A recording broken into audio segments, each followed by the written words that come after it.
Rethink Wealth, catch the wealth mindset. Welcome to Rethink Wealth on Christocentric Station. I'm your host, Micheal.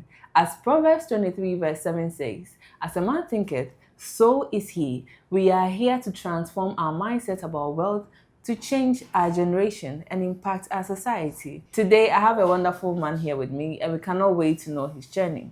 Welcome, Mr. Micheal. Thank you for having me. How has the day been? By the grace of God, we are doing well. Yeah, it's been a while trying to get you on Rethink World. Exactly. And today I'm glad. here. Yes. I'm glad you're here. Thank you. Thank you for having me once again. Yes, ambassadors. For Christ. Of course. Yeah. I'm glad you know that too. Oh, yes, I'm an ambassador. That's nice. Yes, That's I was nice. an ambassador on campus, Eugene, Gamsu. Yeah. Happy to see you once again. Yeah, so we are one family. That's right. That's right. Yeah. So do you believe your faith influenced your wealth creation strategies? Thank you very much. I believe that if you read the book of Deuteronomy 8:18, it tells us to remember our God, for He is the one who gives us the power to make wealth. And so, what creation, first of all, comes from God. And as young people, we need to understand that without God, it is very difficult to make it. Young people aspiring for what must understand one thing, that the Bible says that even though we work hard, if God doesn't bless it, it becomes very difficult to attain what. And so sometimes it becomes a challenge when I see young people who are trying all sorts of means to make money, and you realize that because they don't add God to it, they are being forced to use other means. Yeah. And the end becomes disastrous. So I always want to encourage young guys to always know that it is God who gives man the power to make wealth. Whatever venture that you want to enter, if you don't add God, you will struggle. You can achieve it, but at the end of the day, you will come down.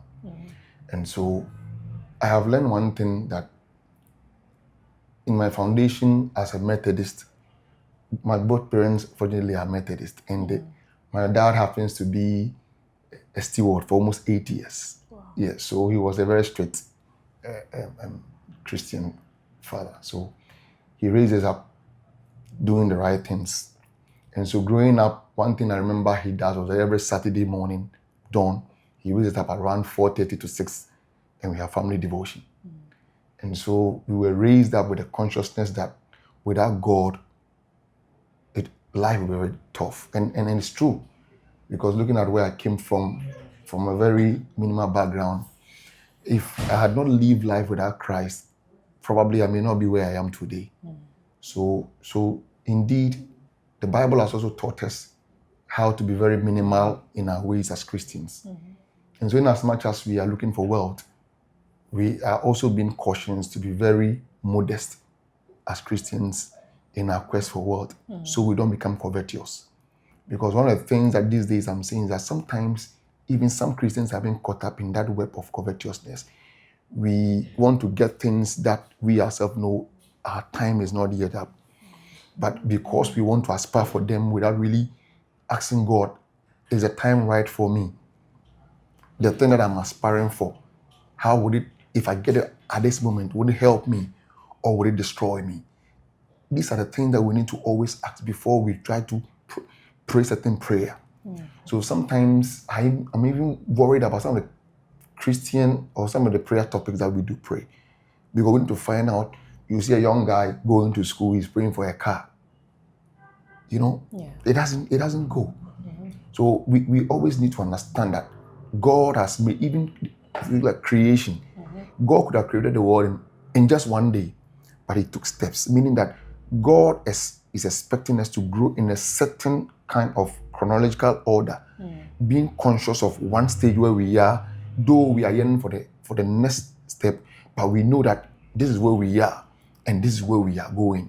And if we have that in mind, we'll be able to not put ourselves in unnecessary pressure where young people are putting themselves in, knowing that indeed, from one step, conscious of myself, training myself, being patient with the process, I will get there. Wow.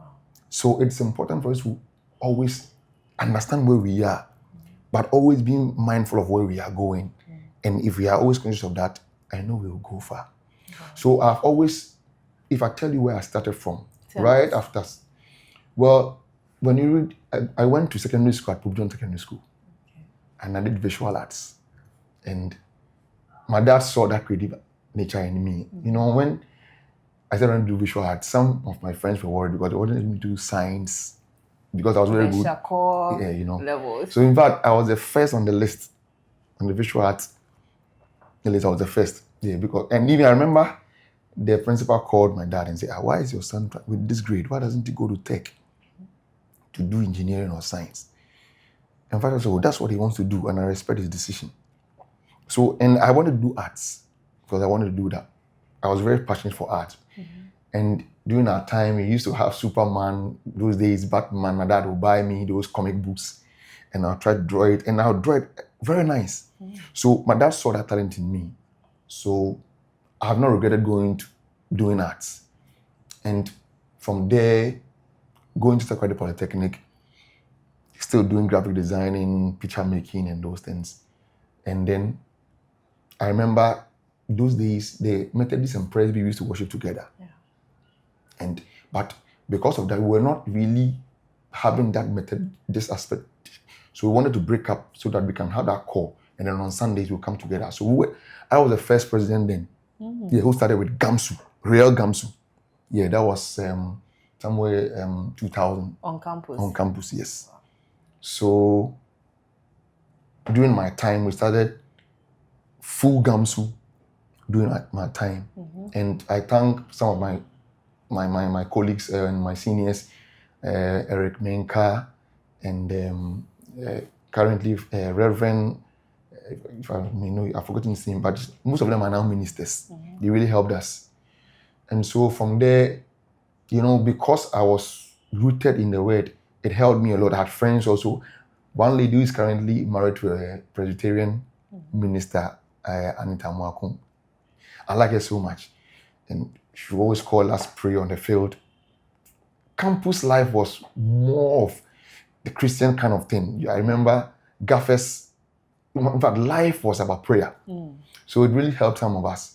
So combining these two things together really helped me, shaping up my life. And so I did my service in the north. Oh. Yeah, I went to Damambo. Wow. Yeah, that was 2004. So when I went there too, because of how we had invested in prayer and to church activities, I was liked by the minister then because there, you know, it was not easy for those there. Sometimes organizing all nights was a challenge. Yeah. So seeing a young guy like me, passionate about things of God, we had our first all night. And I helped him to do a whole lot. So when I remember I still have his number, we still have exchange contacts. So I had my first job 2005. Wow. Yeah. Tesano, Ghana Overseas Marketing. Okay. So in fact, if you see, let me remind some of us, I think when J. Kufuor, former president, Excellency. yes, came into office, he implemented the national health insurance and wanted it to roll out in the whole Ghana. So my boss, Mr. Abraham Makohene, so we needed to do something that the whole Ghana would know about, national health. Okay. And so I was one of those who were doing the designs, the buses that you see. For the whole country? For the whole country. Oh. National health insurance, you were seeing them. Yes, I was part of. Wow. So we did a lot. We did a lot. And so that's really helped me. So from there, I learned a lot on my own because I also saw that in as much as I was working for somebody, one day I'll set up my business. But I was not in a rush. I wanted to go through the training, understand how business is. You know, most guys these days don't want to go under any training. No. We want to quickly make it, but no. You have to go through the training, understand the industry, know how the industry works, know how even to relate to people. Yeah. Because without those things, you rush and fail. Yeah. So I really went through, you can imagine, way back from 2005. Yeah. From there, I had another job at OSU. I became the manager, paper pen systems. Okay. And so then I was the manager at the same time, a graphic designer, at the same time, a business executive. Hey. Yeah. So with the experience I had, I remember Joy FM was having I think they had a program that normally at trade conference center. Yeah, and they normally showcase homes and stuff. So we were doing, no, I think for weddings. Okay. Yeah, and so when I was at Paper Pen, we came out with toffee bags, paper bags and stuff. Is it the packaging bag? Yeah, packaging, yeah, Okay. bags. So we came out very nice ones, and I came out with new ones. My boss was very excited. So I learned a lot from all those things. So when it comes to that aspect too, I went to learn. So I learned how to do billboards and stuff at Ghana Overseas. When I came to Paper Pen, I was looking to learn how to do souvenirs. Wow. So you see, I was adding up. Yeah.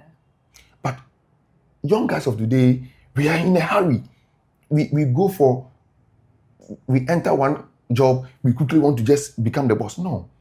Take your time, grow. God will, you see, if you look at the lives of the people that we look up to, the Josephs and the others, they went through some kind of training. Yes, they went, and sometimes God will allow you to go through that training. You need to be baked. So that when you come out, you are ready for the market. Yes. So from there, I didn't end there. I went to another company at industrial area. And the man was into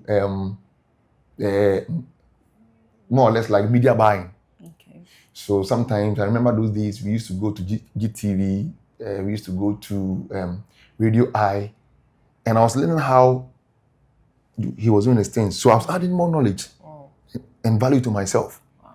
From there, I moved again to a company called Ford Protocol. Okay.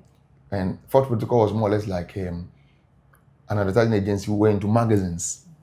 We were doing other things, but we were more into magazines, annual book reports, designing, so book work. Yeah. Yeah. So from there to, I moved to another, I think that place, I didn't work for long because then I was going to school. When I was at, when I finished at Polytechnic, I had my first job, I had to further my education to the university. University. From the technical to the university. To university. So I started scratch again. Oh. Yes. So I started from first year again. Which school? African University College of AUCC. Okay. So I did strategic communication. Yeah. So I learned another new course. I wanted to be baked in terms of audiovisuals and designing. You know, they work hand in hand. Yeah. So I wanted to be a complete person when it comes to advertising and communication. So that's why I chose that. Yeah. So I remember my thesis was about unethical advertisement in Ghana. And it really held me. So from there, that was why I had to really, I didn't stay long in Ford Protocol because combining education or academics and going to school was quite stressful. Yeah. Yeah. So I told my boss I needed time to finish, write my thesis and end well. So I had to quit and then had time for. So that was where, after university, that was where my personal journey started. Okay. So I remember 2013, I raised my company, Graphic Palette. Graphic Palette. Yes. So I started from Sacramento, a small container. Then I was still writing I was a third year then. I started with a small printer and had but unfortunately, I think there was a flood that came somewhere. Oh. Yeah, somewhere around that place. So I had to, everything got spoiled. I had to start again. Wow. Yeah, that is life. So how was it like starting again? One of the things I've observed about the youth is when we hit the wall and we're unable to move ahead and we feel some failures and disappointments. Yeah, we get stuck. Yeah. We don't want to move again. We don't want to wake up. So true. How did you feel like starting all over again? Yeah, actually it was quite tough because I had invested in printers. I had about 3 printers, a photocopy machine, a camera, and a scanner. Wow. Yeah, then I had about 3 desktop printers, computers. Yeah, so it was quite tough. So, but I just had to accept it, learn from that. So I had to apply for another job again. I think Riga Advertising. It was then here. I came there, started 2013. Because I had my clients, I just told them the incident, but they were still with me because I was able to provide them the services that I was providing for them. So I was adding working at Regal. Then Regal wasn't that tough. It wasn't that pressure. So I was working there more like a marketer. Okay, a part-time A worker. part-time worker. So I was combining my company business with that Okay. at the same time. And so it helped me because we were not like being paid on salary. It was more or less like the more you bring jobs, the more you get your percentage. So if you're able to bargain well with your clients, you get a little from there, then you also get a little from the company and add up to your profit margin. So it was helping me. So with that, I was able to gather small money and start again. Wow. So that was what helped me to really start again. Yeah. Okay, so looking through your journey, you've been through the mill, you've been through all the trainings, you've been curious, you've learned so many things that you wouldn't have gotten in the classroom. Yeah. I want to ask you, how do you see wealth? When we say wealth, from your experience, how do you see it now? In my personal description or describing what I'll say that wealth is a tool from man to help man. That's what I'll say. So wealth must be something that we must use to help ourselves. So when I get money, it's not just for myself alone. I must also use it as a ladder to help another person. But unfortunately, in this part of the world, it's not like that. And sometimes I understand because of the degree of poverty that exists in this part of the world. Yeah. But we need to understand that God placed all those minerals there for our gains. And so we must also use that to help our fellow being. And so that's sometimes I love when I see the whites coming down here. Yeah. You see a white man, you leave all those beautiful things and come down here to some remote village to just come and do something to help. And we must learn from that. Yeah.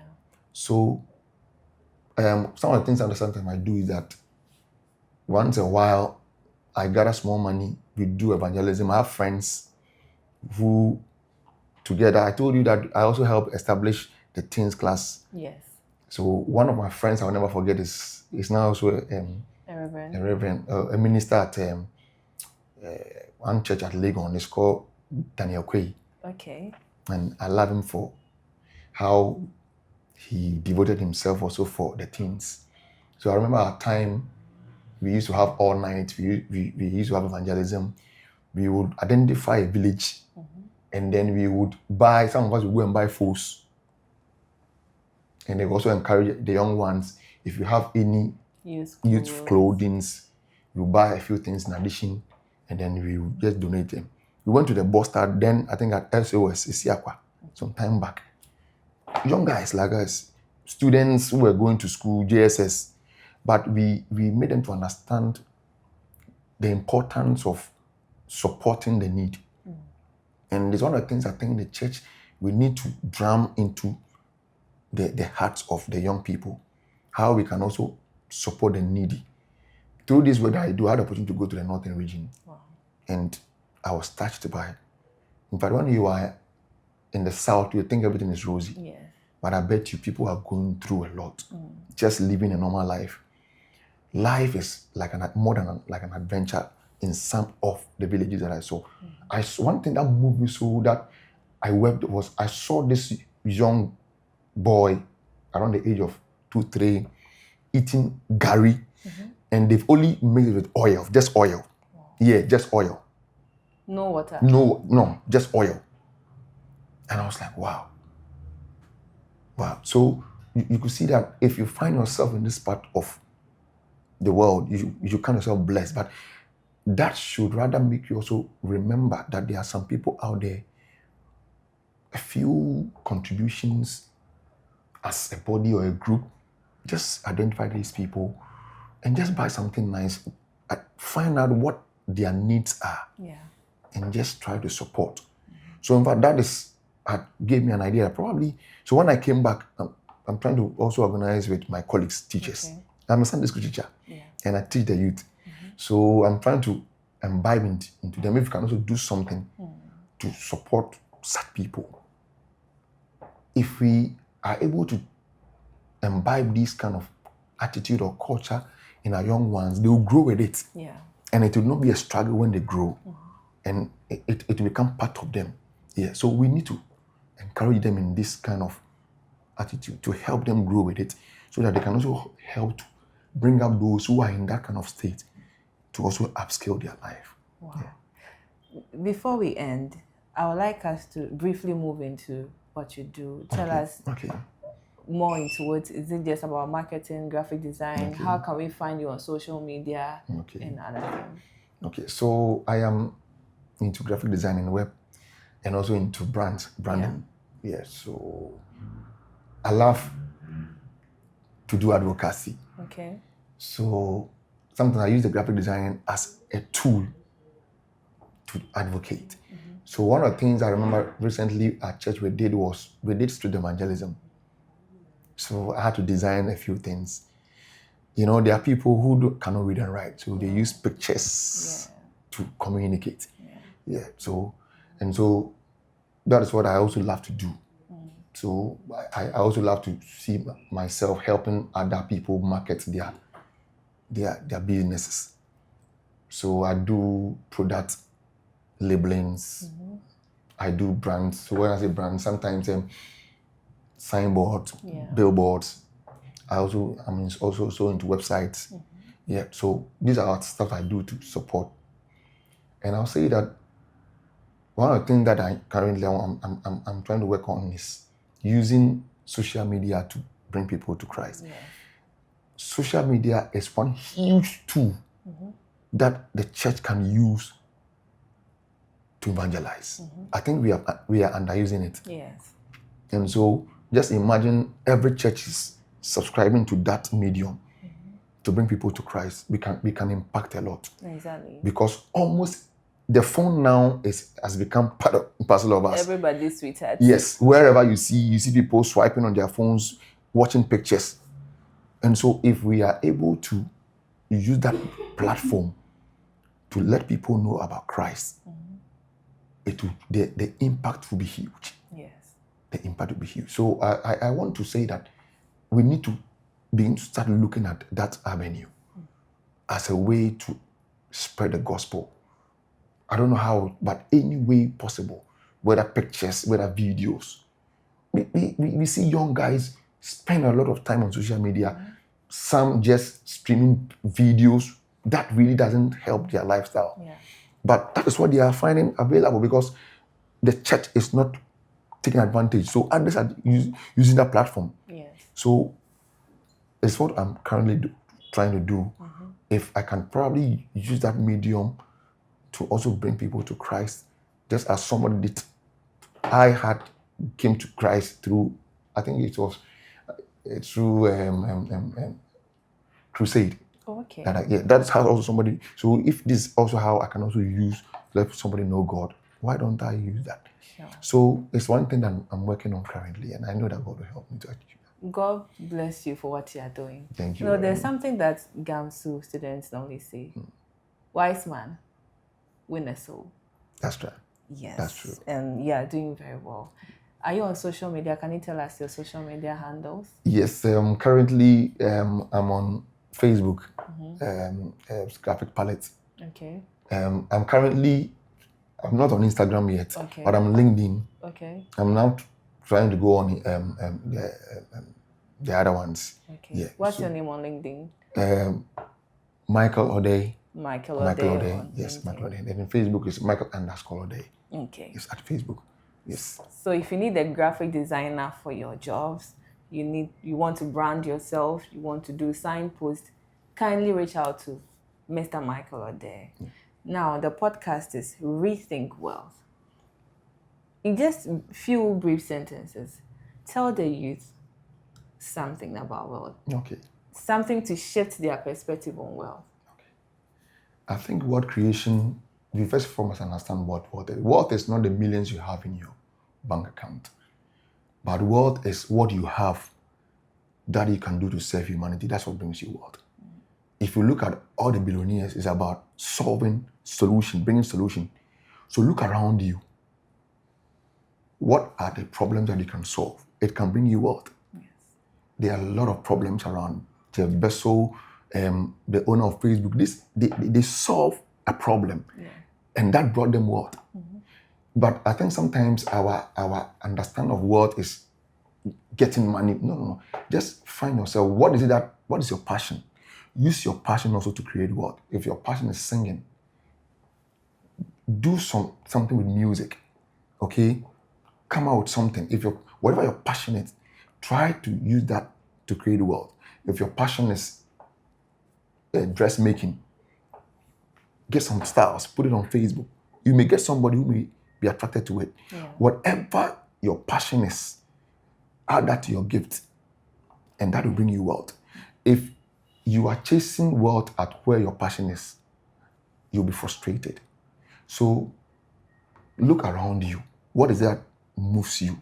What are you passionate about? Use that to create wealth. Use that to solve a problem, and the world will follow. So I think that is what I want to let young people know. Yeah. So look around Yeah. and solve a problem, Yeah.